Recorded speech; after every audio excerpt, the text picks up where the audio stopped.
অর্থাৎ সবাই ক্ষমতার ভাগ পেতে চায়। যে সংস্কারটা ইউনূস সাহেবের কোনো সাংবিধানিক সংশোধন লাগতো না, আলী রিয়াজকে দিয়ে ফাস্ট ফুডের হোটেল চালানো লাগতো না হারুনের ভাতের হোটেল বন্ধ হওয়ার পর, সেটাই উনি করলেন না। সেটা হচ্ছে এমপিদেরকে সমস্ত উন্নয়ন কাজ থেকে দূরে রাখার কোনো নিয়ম করলো না, যার ফলে এখন পাগল হয়ে গেছে সবাই এমপি হওয়ার জন্য। রাষ্ট্রের সাংবিধানিক পদধারী ব্যক্তিরা পদত্যাগ করে দলীয় এমপি হচ্ছে, সাবেক বিচারপতির এমপি হওয়ার জন্য পাগল হচ্ছে, একই দলের মধ্যে নমিনেশন দেওয়ার পরও ৩-৪ জন। কারণ এখন পর্যন্ত যে নিয়ম, যে এমপিদের লোভ লালসার মধ্যে আইনগতভাবে সুবিধা আছে, সমস্ত স্কুল কলেজের ম্যানেজিং কমিটি, দারোয়ান থেকে শুরু করে হেডমাস্টার, প্রিন্সিপাল নিয়োগ, কাজী নিয়োগের তদবির, কাবি খা, ঘাবি খা, বালি খা, চুনি খা, পাহাড় খা, মাছ খা, এগুলো সব প্রকল্প। সবাই মনে করছে একবার এমপি হব, ৩ পুরুষ ৩ প্রজন্মের আর কোনো ব্যবসা করতে হবে না, আর আবার তোষামদ নীতিতে চলে যাও, খালি তোষণ।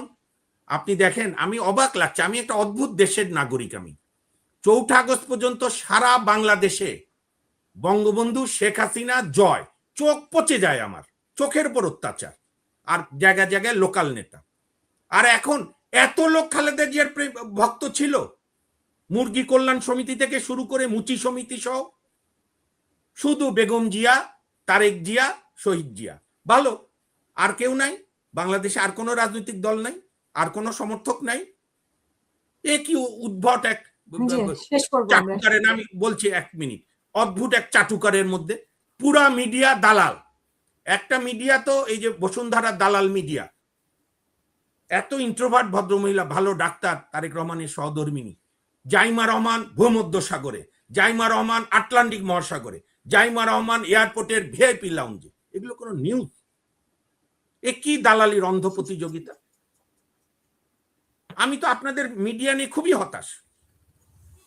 এবং হাসিনাকে দিত বেশি বেশি তেল, এখন তারা আবার, আজকে আমি একটা, আক্তার ভাই, আজকে আমি একটা কোর্টে বলেছি যে মাইলর্ড, ওই যে ওবায়দুল কাদের অনেক ভালো খারাপ কথার মধ্যে একটা কথা ভালো বলেছিল একবার, ওই বিআরটি এর এক কর্মকর্তাকে ওবায়দুল কাদের 3 বার বদলি করছিল, তখন ওবায়দুল কাদের আওয়ামী লীগের মহাসচিব হয়নি, ওই সাধারণ সম্পাদক হয়নি, যোগাযোগ সেতু মন্ত্রী বানিয়েছিল শেখ হাসিনা, বানিয়েছিলেন।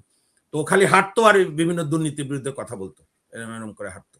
তো মাসুদকে 3 বার বদলি করার পর মাসুদ দুর্নীতি বন্ধ করেনি, এটা খুব ভাইরাল হয়েছিল, বলছিল মাসুদ তুমি আর ভালো হলা না। তা আমি আমাদের বিচার অঙ্গনে বলেছি, মাইলর্ড আমরা আর ভালো হলাম না।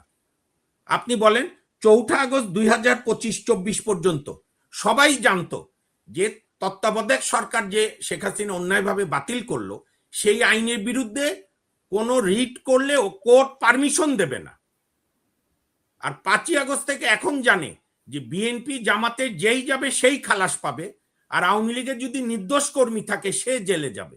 তো কোনো লাভ হলো না, কোনো চেঞ্জ হলো না।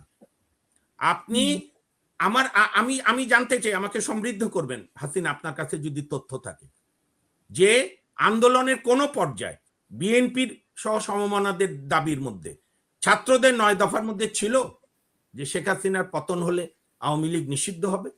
আপনি ভোটে, আমি আক্তার ভাইয়ের সঙ্গে একমত, আপনি এগুলো কি হিসাব নিকাশ শিখাচ্ছেন? আমরা কি গতকাল জন্মেছি?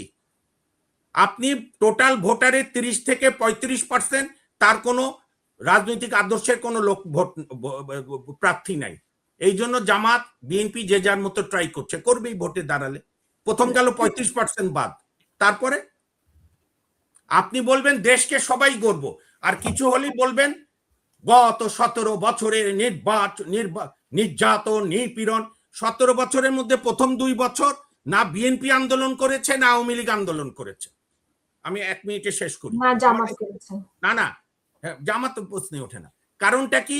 কারণটা শেখ হাসিনা গ্রেপ্তার হয়েছে, বেগম জিয়া গ্রেপ্তার হয়েছে, তার আগে তারেক রহমান সাহেব গ্রেপ্তার হয়েছে। প্রথম 1 বছর 2007-এ আক্তার ভাই, সিদ্দিক ভাই স্থিতির প্রতি অনেস্ট থেকে বলেন, সবাই বলেছে দুর্নীতি থেকে আমরা বাঁচতে চাই। রাস্তাঘাটের মধ্যে পোর্শে গাড়ি, কি নাম, মার্সিডিজ বেঞ্জের মালিক খুঁজে পাওয়া যায়নি। এই যে সিদ্দিক ভাই যে আর্মি নিয়ে এত গর্ব করে, সেই আর্মির চিফ, সাবেক চিফ আলুর উপর থিসিস দিল যে আলু খেতে হবে, আলু খেয়ে দুর্নীতি কমাতে হবে, পটাটো ট্রিটমেন্ট, আলুর স্যুপ, কি বলে, আলুর চিপস, আলু ভর্তা, আলুর তরকারি। এবং জনগণ প্রথম 2-3 মাস পাগলের মতো, কে বলে যে ইউনূসের মতো সমর্থন কেউ পায়নি? 1/11 সরকাররা প্রথম 3-4 মাস পেয়েছে, যে কারণে তারেক জিয়া গ্রেপ্তার হয়েছে, খালেদা জিয়া, হাসিনা গ্রেপ্তার হয়েছে, খালেদা জিয়া গ্রেপ্তার হয়েছে, একটি প্রতিবাদ মিছিল হয়নি, মার্শাল্লাহ ছিল না, জরুরি আইন ছিল। এবং শেখ হাসিনা প্যারোলে মুক্তি নিয়ে লন্ডনে ট্রিটমেন্টের জন্য গেছে। তারেক জিয়া সাহেব, বেগম জিয়া, সেই ভিডিও আছে, এক অসহায় মায়ের আত্মনাদ যে আমার ছেলে আর রাজনীতি করবে না, তাকে ট্রিটমেন্ট দাও। তো কোথায় 17 বছরের বিদ্রোহ করলো সবাই? 2009 ইলেকশনের পর 14 সাল পর্যন্ত বেগম জিয়া আপ্রাণ চেষ্টা করেছে সংসদীয় গণতন্ত্রকে বজায় রাখতে, 2013 পর্যন্ত। আমি শেষ অধিবেশনে গিয়েছিলাম, বেগম জিয়ার অসাধারণ ভাষণ শুনেছি, শেখ হাসিনারও শুনেছি। বেগম জিয়ার পাশে ব্যারিস্টার মওদুদ সাহেব ছিল, বিভিন্ন বিষয়ে হেল্প করছিল। আমরা চেয়েছিলাম সেই নির্বাচনটা সুষ্ঠু হলে হয়তো বিএনপি ক্ষমতা আসতো, 5 বছর পর পর মানুষ ভোটের সুযোগটা পেত। 18তে তো বিএনপি ভোটে গেছে, তো আপনি যদি 24-এ জাতীয় পার্টি ভোটে গেছে দেখে অনেকে যে বলছে জাতীয় পার্টি স্বৈরাচারের দোষর, জাতীয় পার্টিকে ভোট করতে দেওয়া হবে না, তো বিএনপি যে 18 সালে শেখ হাসিনার অধীনে ভোটে গেল, তার আগে মির্জা ফখরুল, ডক্টর কামাল সহ সব নেতারা শেখ হাসিনার মধ্যাহ্নভোজে জয়েন করলো গণভবনে, এবং জামাত ইসলাম অনুরোধ করে ধানের শীষ মার্কা নিয়ে, যেহেতু তাদের নিবন্ধন বাতিল ছিল, মার্কা ছিল না। কাজেই আমরা যখন ইতিহাস বলবো, আমরা যখন কাউকে প্রশংসা করব, সেটাও একটা সীমানার মধ্যে, একটা সভ্যতা ভব্যতার মধ্যে। আবার কাউকে যখন সমালোচনা করব, সেটাও নৈবক্তিকভাবে। দল থাকলে দলীয় শৃঙ্খলা মানতে হয়। বরং তারেক রহমানের এই ভাষণ তো তার অত্যন্ত সুন্দর বলেছে, উনি বলেছে আমি সবার সিকিউরিটি দেব। এখন মানুষ দেখতে চায় ভোটে যদি বিএনপি জেতে, ন্যাচারালি তারেক রহমান প্রধানমন্ত্রী হবে। আমরা আপনার বিএনপি নেতৃত্বে যে সরকার হবে, আমরা দেখতে চাই সেই সরকার মানুষের অধিকারগুলো রাখবে কিনা। আমরা দেখতে চাই একটা শক্তিশালী বিরোধী দল থাকুক, যে পার্লামেন্টে সরকারকে প্রশ্ন করবে। আমরা দেখতে চাই একটা বিচার বিভাগ, যে বিগত 15 বছর বা তারও আগে 2001 থেকে 6 বেগম জিয়ার আমল, তার আগে শেখ হাসিনার আমল, তার আগে 91 থেকে 96 বিএনপির আমল, যেন বিচার বিভাগ সরকারের সঙ্গে সুরে সুর না মিলায়, যে সবই তো আমার আদর্শের। এখন তো জিয়ার সৈনিকের অভাব নাই, ঠিক যেরকম 4 আগস্ট পর্যন্ত, 10 সেকেন্ড নিচ্ছি, মুজিব সৈনিকের অভাব নাই, ছিল না। প্রশ্নটা কি? নাগরিকরা সরকারের কাছে দুধ ভাত চায় না, সরকারের কাছে চায় না যে আমার বউকে সোনা দিয়ে মুড়িয়ে দাও।